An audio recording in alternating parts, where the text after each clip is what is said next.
Hello friends, எல்லாருக்கும் வணக்கங்க. கலாஸ் ரெசிபில இன்னைக்கு பெப்பர் சிக்கன் ஃப்ரை எப்படி டேஸ்டா பண்றதுன்னு பார்க்கலாம் வாங்க.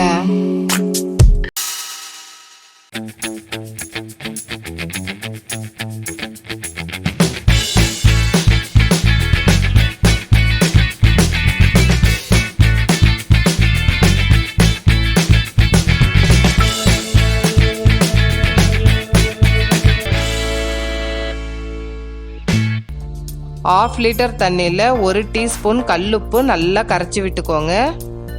உப்பு தண்ணியில் சிக்கன் ஊற வச்சு ஃப்ரை பண்ணும்போது ரொம்ப சாஃப்டாக வரும். ½ kg போன்லெஸ் சிக்கன் க்ளீன் பண்ணி எடுத்து வச்சுருக்கேன். அதை கரைச்சி வச்சுருக்க உப்பு தண்ணியில் சேர்த்துடலாம். இதை நல்லா கலந்து விட்டுட்டு சிக்கன் மூழ்கிற அளவுக்கு மட்டும் தண்ணி வச்சுட்டு மீதி வடித்து எடுத்துருங்க. இதை அப்படியே மூடி ஃப்ரீசரில் 1 hour வச்சு எடுத்துடலாம். ஃப்ரீசரில் வச்சு 1 hour ஆயிடுச்சு. இப்போ ரூம் டெம்பரேச்சர் கொண்டு வந்துடுங்க. இது ரூம் டெம்பரேச்சருக்கு வந்த பிறகு நல்ல தண்ணியில் நல்லா க்ளீன் பண்ணிவிட்டு தண்ணி இல்லாமல் சிக்கனை வடித்து எடுத்துக்கோங்க.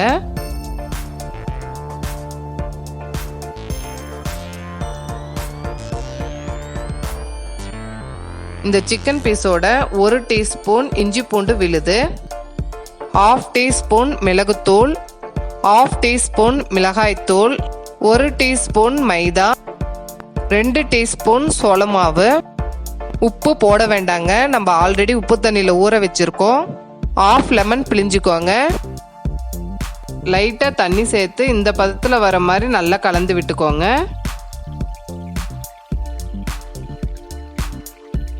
இது எல்லாத்தையும் எண்ணெயில் இப்போ ஃப்ரை பண்ணி எடுத்துக்கலாம். ஸ்டவ்வை மீடியம் ஃப்ளேமில் வச்சுக்கோங்க. ரொம்ப நேரம் ஃப்ரை பண்ணிங்கன்னா சிக்கன் ரப்பர் மாதிரி ஆகிடுங்க. 5 நிமிஷம் இருந்தால் போதும், சிக்கன் ரொம்ப சாஃப்டாக ஃப்ரை ஆகிடும்.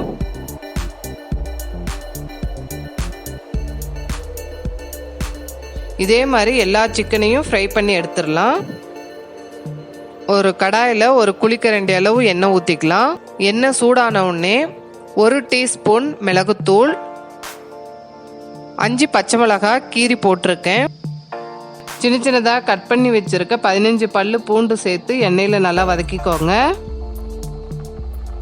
பூண்டு நல்லா வதங்கின பிறகு ஸ்லைஸாக கட் பண்ணி வச்சுருக்க 2 மீடியம் சைஸ் வெங்காயத்தை சேர்த்து அதையும் எண்ணெயில் நல்லா வதக்கிக்கோங்க.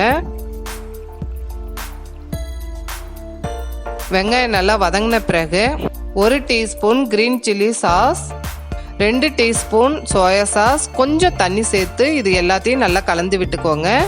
கண்டிப்பாக கொஞ்சமாக தண்ணி சேர்த்துக்கோங்க. சிக்கன் ரொம்ப சாஃப்டாக வருங்க, டேஸ்ட்டும் நல்லா இருக்கும். ஃப்ரை பண்ணி வச்சுருக்க சிக்கன், இதுக்கு தேவையான உப்பு, முந்திரி பருப்பு ஆல்ரெடி வறுத்து எடுத்து வச்சுருக்கேன், அதை இது கூட சேர்த்து நல்லா கலந்து விட்டுக்கலாம்.